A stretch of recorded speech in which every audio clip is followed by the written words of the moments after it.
이 마리아의 찬가인데요. 예수님의 어머니이신 마리아가 가브리엘 천사가 전해주는 수태고지의 말씀을 듣고 그것뿐만이 아니라 그 가브리엘 천사가 가르쳐 준 대로 세례 요한의 어머니 요게벳이 임신을 했다라는 말, 그리고 마리아가 직접 그 동네까지 찾아가서 그 세례 요한의 어머님과 대화를 나누면서 서로 대화하는 중에 이 마리아가 공개적으로 노래하는, 요게벳을 앞에 두고 노래하는 그런 노래의 가사 말입니다. 우리가 이 본문을 좀 잘 보시면요, 몇 가지 좀 상식적으로 알면 본문이 더 잘 이해되는 그런 구절이 있습니다. 먼저는 마리아가 지금 예수 그리스도를 잉태하고 예수님을 키우는 장소 나사렛에 대한 것인데요. 지금 나사렛은 이스라엘 북부의 행정 수도처럼 약 7만 7천 명 정도 모여 사는 그런 이 이스라엘로 보면 좀 큰 도시입니다. 그런데 이때에는 굉장히 촌이었습니다. 이 예수님 시대의 배경이 어땠냐면요, 남쪽의 예루살렘을 중심으로 유다 지파와 베냐민 지파를 중심으로 있는 이스라엘, 이 사람들은 제1등 시민, 쉽게 표현하면 1등 시민, 하나님께 은혜를 받아서 이스라엘 성에서 살고 있는, 그리고 그 주변에 사는 사람들은 하나님의 선민이라는 의식을 강하게 갖고 있었습니다. 그리고 2등 시민이 있는데 그것이 이 갈릴리입니다. 갈릴리는 이방인들이 좀 섞여 살고 예루살렘에서 살지 못하는 중산층보다는 조금 아래에 있는 사람들이 이 갈릴리 지역에 모여서 위쪽에서 북쪽에서 살았습니다. 그리고 3등 시민이라고도 볼 수 있고, 예루살렘인들은 이스라엘 사람이 아니다라고 따돌렸던, 그렇게 하나님 백성이 아니다라고 말했던 가운데 껴있는 사마리아 지역이 있습니다. 이 나사렛은 갈릴리 아래쪽, 사마리아 위쪽에 붙어있는 이 경계선에서 갈릴리 쪽에 약간 위로 올라와 있는 것이 나사렛 지역입니다. 제1시민이라고 말하는 이스라엘 본토 사람은 갈릴리 사람들을 무시했습니다. 그런데 문제는요, 이 갈릴리 사람들은 사마리아 사람들을 무시했습니다. 나사렛은 요 갈릴리 사람들한테 무시당하는 동네였습니다. 나사렛은 단순히 이스라엘 땅에서 못 사는 동네, 좀 가난하고 어려운 동네, 이런 의미가 아니고요, 예루살렘 사람들에게는 거의 선지자가 말한 대로 나사렛에서 무슨 선한 것이 나겠느냐라고 선지자 나다나엘이 질타할 만큼 갈릴리 사람들한테도 멸시받는 지역이었습니다. 나사렛이. 나사렛은 어렵고 힘든 사람들, 가난한 사람들이 모여있는 동네였을 뿐 아니라 신앙적으로 이스라엘에서 무시당하고 천시되는 그런 지역이었습니다. 그래서 갈릴리 사람들도 이 나사렛에서 사는 것을 부끄러워하고 나사렛에서 사는 사람들을 신앙적으로 무시하는 그런 시대고 분위기였습니다. 이 나사렛을 히브리어로 나츠라트라고 부릅니다. 그리고 지금 유대인들은 이 나사렛인이라고 부르는 이것을요, 예수 믿는 사람들, 기독교인이라는 것을 나즈라하라고 부릅니다. 나즈라하. 이게 뭐냐면 나사렛인이란 뜻인데요, 유대인들이 기독교인을 부를 때 이렇게 불러요. 나즈라하. 지금 유대인들이 기독교인들을 나즈라하라고 부르고요. 요 나사렛 지역에 지금 아람인들이 99.9%가 모여 삽니다. 우리나라 속초 정도 되는 도시의 크기예요. 지금 약 7만 7천 명 정도 사는데요. 그 중에 기독교 인구가 30% 정도 됩니다. 이스라엘 전체를 통틀어 가장 기독교 인구 비율이 높은 지역이 이 나사렛 지역이고, 이 나사렛에서 인구 7만 7천 명 중에 약 30%가 예수님을 믿는 그런 사람들이 모여 살고 있는 그런 지역이 나사렛 지역입니다. 이 나사렛에는 성모를 기리는, 예수님과 성모를 함께 기리는 큰 교회가 자리 잡고 있고, 그 동네의 99.9%로 이루어진 아랍인들 가운데 30%가 지금도 예수님을 믿는, 그래서 유대인들은 이 나즈라하라고 부르면서 기독교인을 그 지역에 사는 사람들 이렇게 칭하고 있습니다. 지금은 좀 괜찮은 7만 명이 넘게 사는 도시지만 이때는 굉장한 시골이고, 지역적으로만 시골이 아니라 영적으로도 굉장히 무시당했던 지역이 나사렛입니다. 이 지역에서 마리아는 아마 자란 것 같습니다. 예수만 키웠던 것이 아니고요.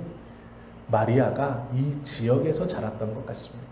가만히 생각해 보셔야 됩니다. 영적으로 이스라엘 사람들, 예루살렘 지역에 사는 사람들에게 무시당했던 갈릴리 사람들, 그 갈릴리 사람들에게 무시당했던 나사렛 사람들, 그 나사렛에서 한 여인이 어느 날 가브리엘 천사의 말을 듣습니다. 가브리엘은 하나님은 나의 힘이라는 의미를 가진 이름의 천사입니다. 가브리엘은 복된 하나님의 소식을 전하는 천사라고 성경은 명시하고 있습니다.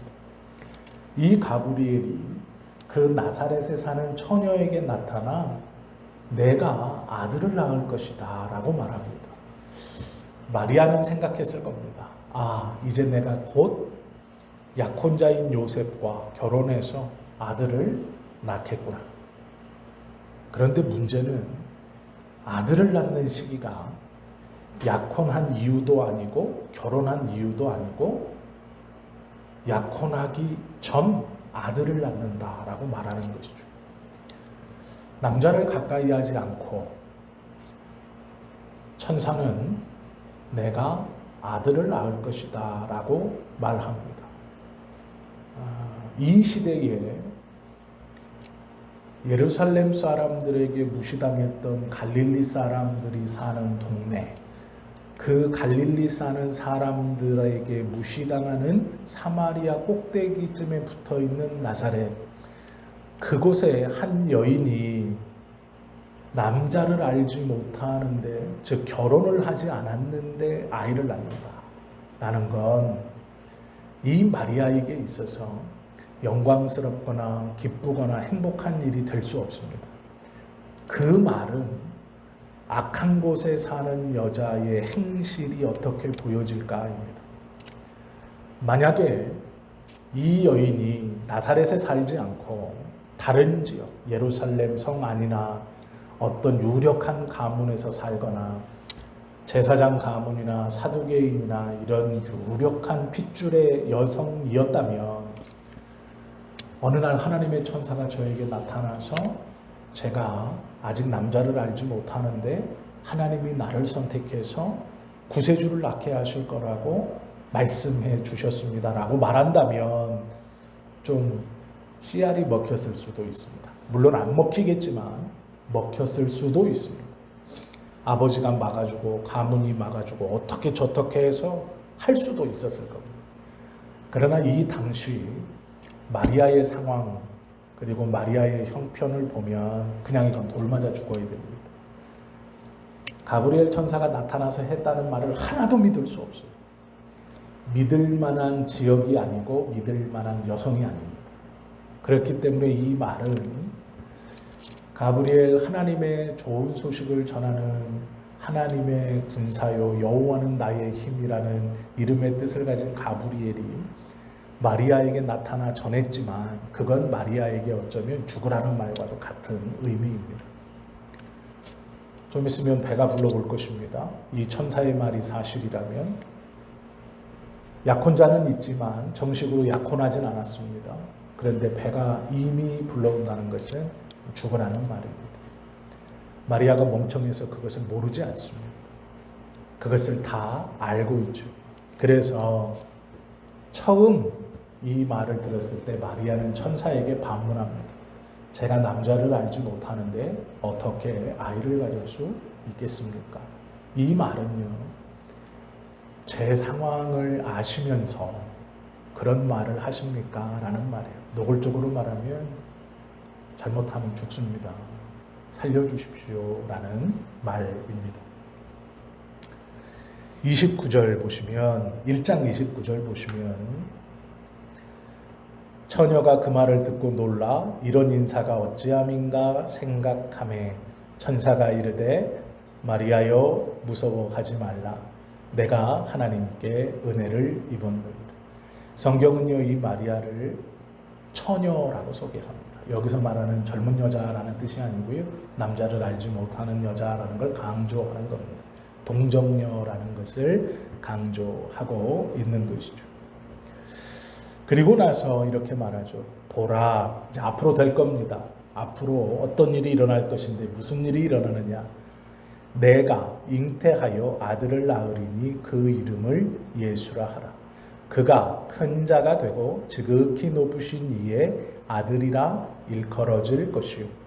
주 하나님께서 그 조상 다윗의 왕위를 그에게 주시리니 영원히 야곱의 집을 왕으로 다스릴 것이며 그 나라가 무궁하리라. 이제 앞으로 될 일입니다. 마리아가 그 말을 듣고 34절 마리아가 천사에게 말하되 나는 남자를 알지 못하니 어찌 이 일이 있으리까? 천사가 대답하여 이르되 성령이 내게 임하시고 지극히 높으신 이의 능력이 너를 덮으시리니 이러므로 나실 바 거룩한 이는 하나님의 아들이라 일컬어지리라. 남자를 알지 못합니다. 그랬더니 하나님이 너를 선택하셨고 성령께서 너와 함께 하시니 내가 분명 임신할 것이다. 그리고 증거를 하나 더 댑니다. 보라, 이것도 앞으로 이제 마리아가 겪게 될 일이죠. 내 친족 엘리사벳도 늙어서 아들을 배었느니라. 본래 임신하지 못한다고 알려진 이가 이미 6달이 되었나니 대저 하나님의 모든 말씀은 능하지 못하심이 없느니라. 마리아가 이르되 주의 여종이오니 말씀대로 내게 이루어지리이다 하매 천사가 떠나가니라. 이 본문을 가만히 보시면 마리아가 하나님의 말씀을 받는 것, 그 받음이 어떤 것에서 시작되는가에 대해서 알 수 있죠. 이때는요, 하나님의 선지자들이 약 400년간 침묵할 때입니다. 이 무슨 말이냐면 구약의 말라기 선지자가 하나님의 말씀을 전하고 공식적으로 말라기에서부터 예수의 나심까지 약 400년 동안 암흑기, 즉 하나님이 말씀하시지 않는 긴 침묵기에 접어듭니다. 그래서 이스라엘 백성들은 자기들 소견과 마음에 옳은 대로 이리 행했다 저리 행했다. 어떤 이는 믿음을 지켜가려고 노력하고 어떤 이는 그 믿음을 조금 변경해서 다른 것과 섞어서 믿어보려 하고 어떤 이는 아예 다른 쪽으로 신앙을 바꾸기도 하고 이스라엘이 하나님이라는 이름은 너도 나도 말하고 있지만 참된 믿음을 찾아보기 어려웠던 400년의 암흑기를 지나고 있었던 때입니다.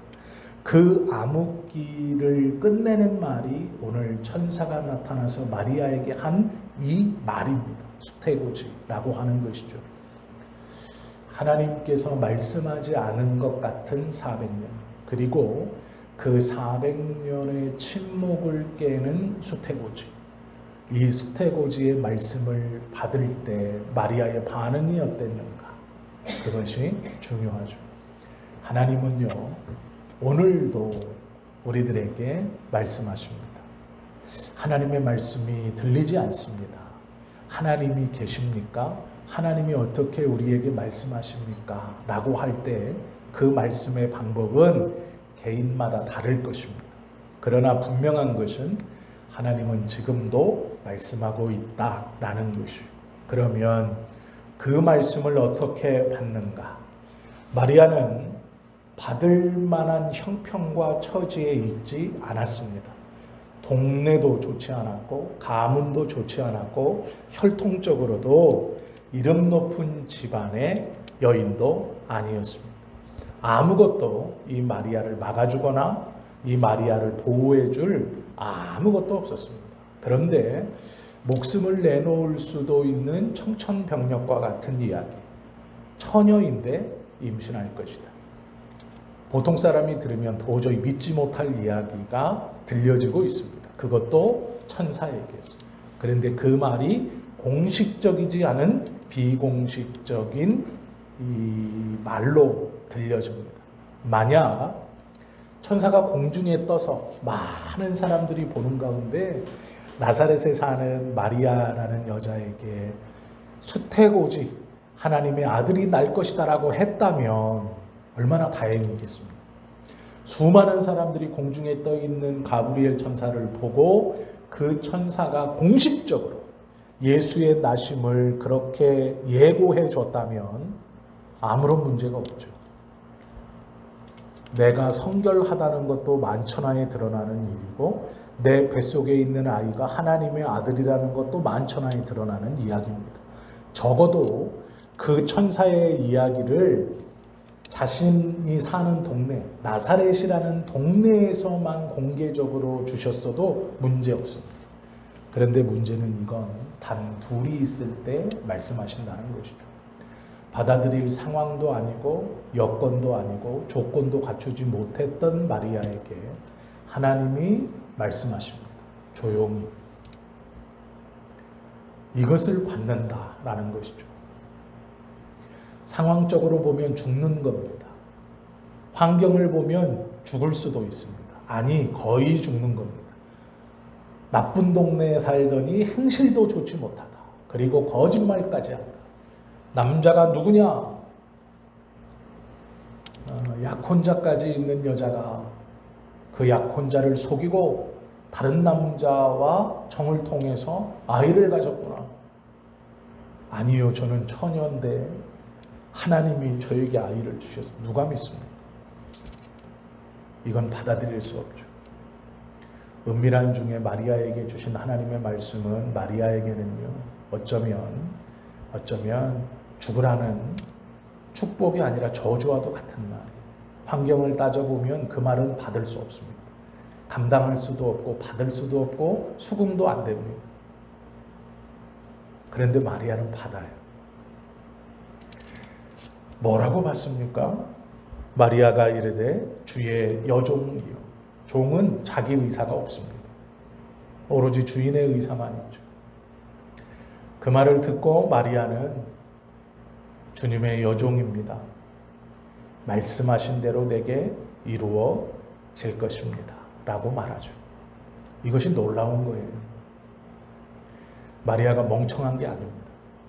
하나님께서요, 오늘 우리에게 말씀하시는 것도 똑같습니다. 공개적으로 말씀하면 얼마나 좋아요? 행신동 꼭대기에 나타나서 성지교회의 정윤진 목사가 아니면 어떤 집사님이 어떤 권사님이 이렇게 할 것이다. 얼마나 감사합니까? 그러면 뭐 막힘없이 주님의 일을 하죠. 그게 어떻게 흠이 됩니까? 자랑이죠. 그런데 문제는요, 아무도 없는 골방에 나 혼자 하나님 앞에 주님 할 때 말씀하신다는 거예요. 이렇게 살아라. 이렇게 행해라. 이렇게 마음 먹어라. 이렇게 기도해라. 환경을 생각하면 도저히 할 수 없는 이야기. 여건을 생각하면 도저히 할 수 없는 기도의 무거운 마음. 그걸 그렇게 주시는 거예요. 아닌가 싶어 시간이 흘러 또 하면 또 그 마음이 듭니다. 말씀을 듣는데 목사님은 또 왜 저런 말씀을 하시는지, 나한테 하는 얘기 같고 이런 부담감이 들죠. 판단은 개인이 하시는 거지만 마리아의 이 이야기를 그리고 이 결단을 잘 들어보십시오. 별반 다르지 않은 상황입니다. 천사의 이야기를 듣고 39절에 보시면 이때 마리아가 일어나 빨리 산골로 가서 한 동네에 이르러 사가랴의 집에 들어가 엘리사벳에게 문안하니 엘리사벳이 마리아가 문안함을 들으매 아이가 복중에서 뛰노는지라. 엘리사벳이 성령의 충만함을 받아 큰 소리로 불러 이르되 여자 중에 내가 복이 있으며 내 태중의 아이도 복이 있도다. 이것이 세례 요한의 어머니의 이야기인데요.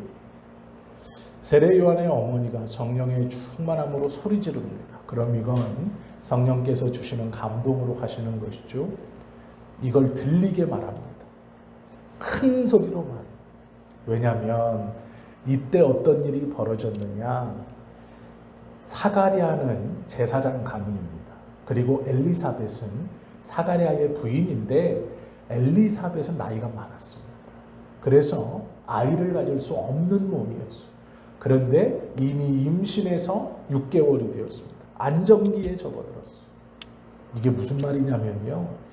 많은 사람들의 축하를 받고 있고 이 엘리사벳의 집에 많은 사람들이 있다는 거예요. 그런데 마리아가 문안을 오자 이 엘리사벳이 큰 소리로 이야기합니다. 여자 중에 내가 복이 있으며 내 태중의 아이도 복이 있도다. 공식적으로 인정을 해줘요. 공식적으로 사람들이 들을 수 있도록 외칩니다. 언제요? 주의 계집종이 오니 하나님의 말씀대로 이루어질 것입니다. 받아들인 뒤에 우리의 생각에 천사가 공중에 나타나서 주면 좋죠. 아니요, 그렇게 안 하신다는 거예요. 하나님께서 당신의 뜻을 우리의 삶에 이루어 주시고 말씀하실 때 먼저는 내가 환경과 여건을 생각하지 않고 하나님의 말씀이라는 것을 겸손하게 받을 수 있느냐. 주님의 종입니다. 종은 자기 뜻이 아닌 하나님의 뜻으로 살아가는 자입니다.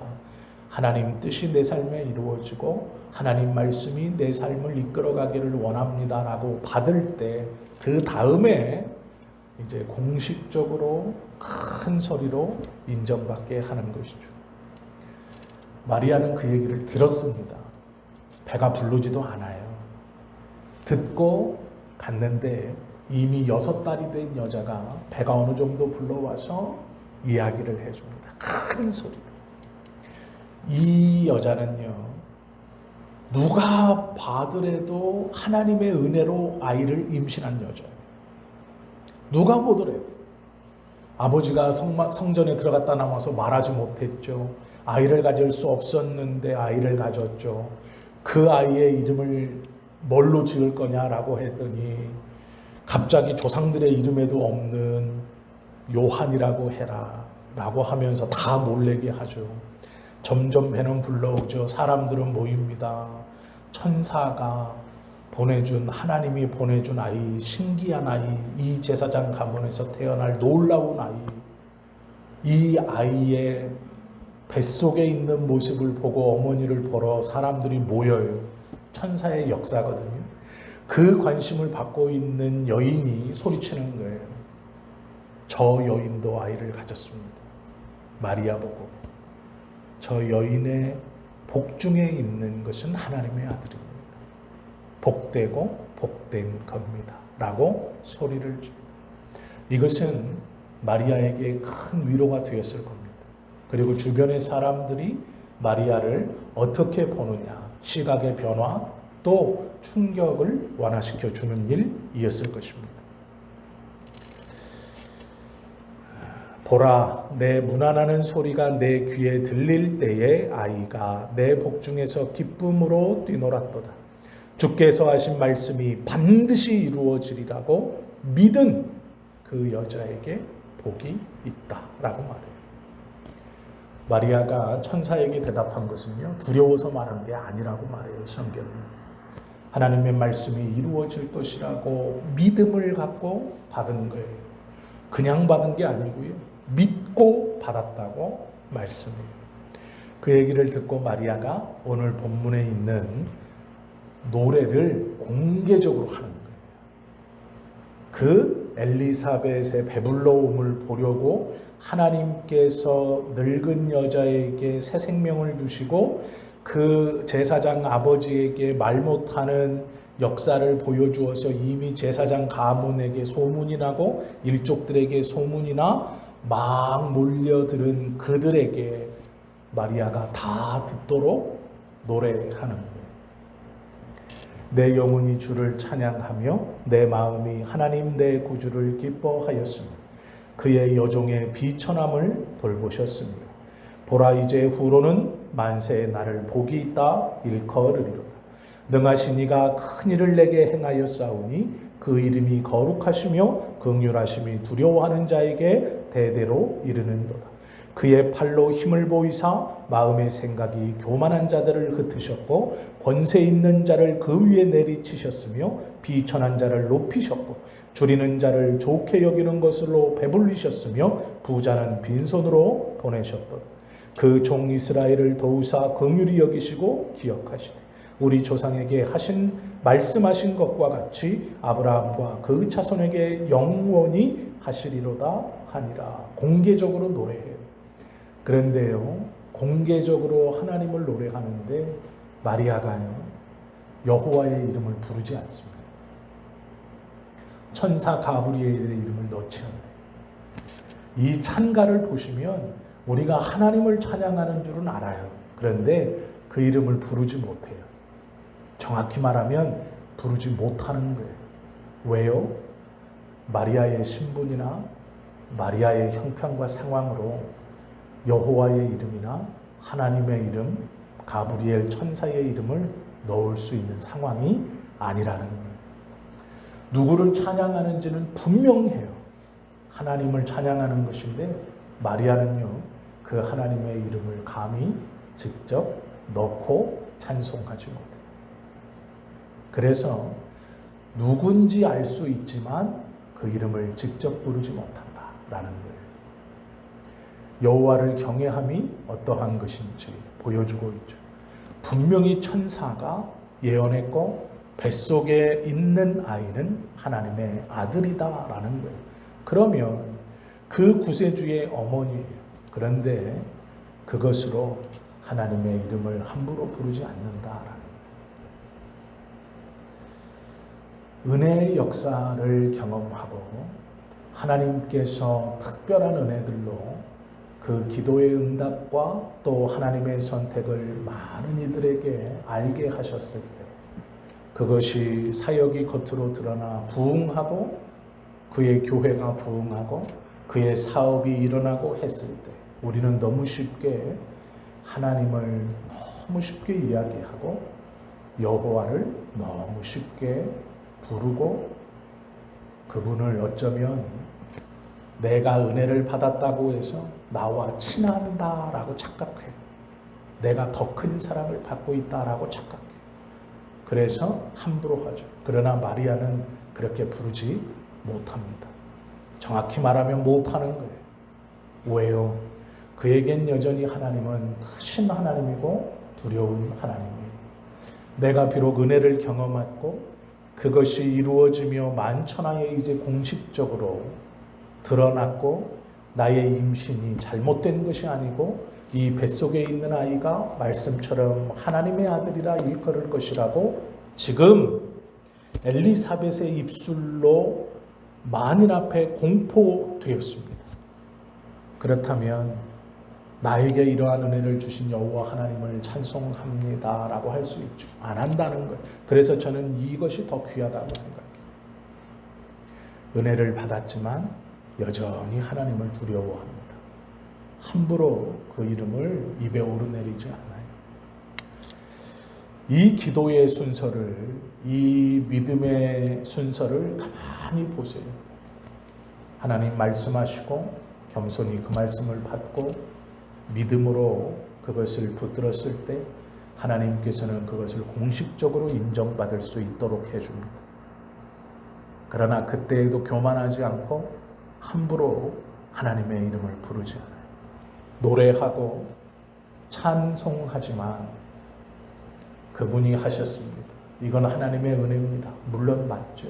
그 하나님을 노래하고 영광 돌리는 게 맞죠.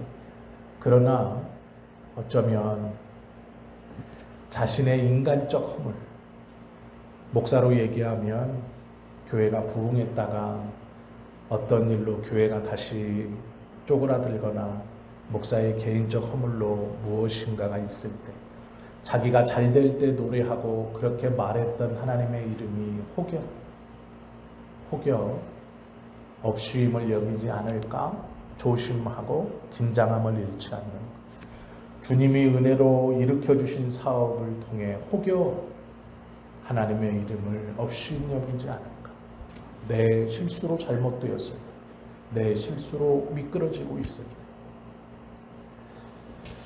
우리가요, 하나님의 은혜와 온전한 믿음을 받는 비결이 무엇인가? 마지막까지 긴장의 끈을 놓지 않는, 마리아처럼 마음껏 찬양하지만 마지막 선을 지키고 있는 그 여호와를, 그 하나님을 경외하고 두려워할 줄 알아야 되는 겁니다. 하나님의 은혜가 나에게 폭포수와 같이 쏟아져도 그분 앞에서 겸손함을 잃어버리면 아무것도 아니에요. 마리아의 이 반응을 잘 보세요. 그리고 우리가 하나님의 말씀이 나에게 들려졌을 때 어떻게 반응해야 하고, 또 그 은혜를 누리고 있을 때 내가 무엇을 조심해야 하는가, 한 번 더 생각하시는 그런 저와 여러분들이 되셔서 하나님께서 우리에게 말씀하시는 것을 지금도 받고 믿음으로, 그리고 그 은혜들을 노래할 때라도 마지막까지 긴장을 늦추지 않는, 그래서 하나님 앞에 겸손함을 잃어버리지 않는 이 마리아와 같은 놀라운 믿음을 소유할 수 있는 저와 여러분 되시기를 예수님의 이름으로 축원합니다. 기도드립니다.